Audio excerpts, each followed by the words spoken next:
Mertúként begyűjtöttem sok-sok igen, sok szöges kalapot, és szirajló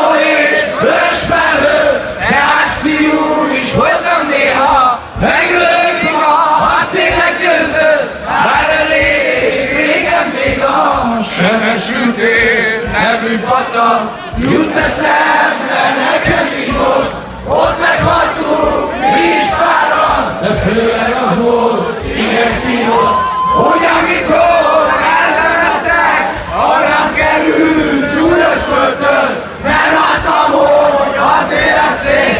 és azóta, hogy nem örgött, valamit volt volna így most, az öröm, hogy ha meg lenne, az, aki vágná én magam, nem pörkölődnék tovább benne, s elindulnék nagy szellemként, rendet rakni a világba, ahol baj van, Robi útként, lőnék én minden irányba,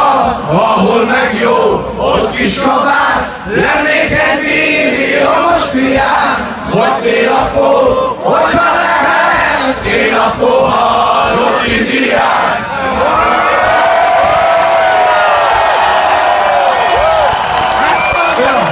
Öregkoromban ez már nem fog lenni.